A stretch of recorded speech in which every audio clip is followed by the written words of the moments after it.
Vietnam, and I'm bringing a beer!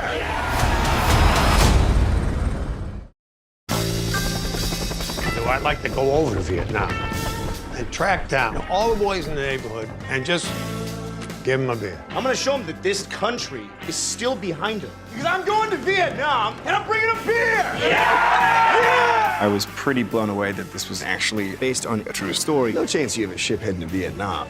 1,700 hours. Tonight?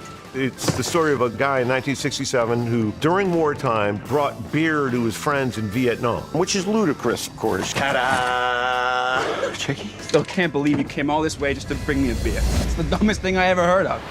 I knew I had to play Chicky. I love the complexities and the emotions. I love the story of people learning and growing and embodying that. You're gonna get yourself killed over there. It's like you said, everyone's doing something. I'm doing nothing. Zac Efron, I've never worked with an actor who was more open. This is a very different Zac than I think people have ever seen. He's just gonna blow a lot of people's minds. You think this is funny? I'm not doing this for laughs. I'm doing it for you, for all you guys. Zac brought everything he could and gave everything he had to the role, and that was fun to be around and fun to be part of. What did you say your name was again? Chicky Donahue? Chicky Donahue is drinking on me. Russell Crowe plays a war correspondent who ultimately takes Chicky under his wing and helps him out and leads him in the right direction so he doesn't get his head blown off.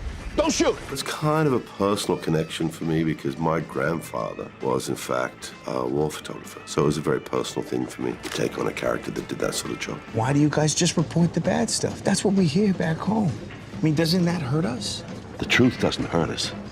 It's the lies. Russell's just the coolest. He's a hero of mine, huge hero of mine. I was amazed at some of the details that he was obsessed with. It was really fun to see his dedication to it, and I learned a hell of a lot from working with him. Smuggling beer into a war zone, that's not the smartest thing I've ever heard of.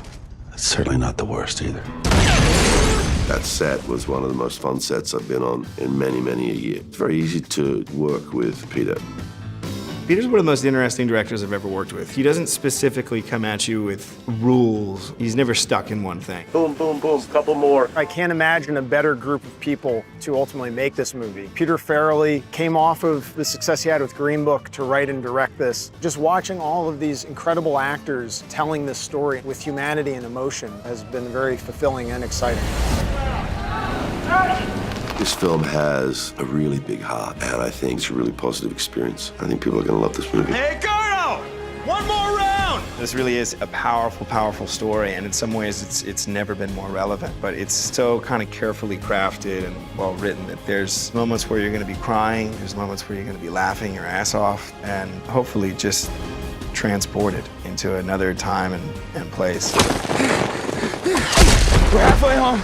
Halfway? We're in no man's land. So, I'm okay with that.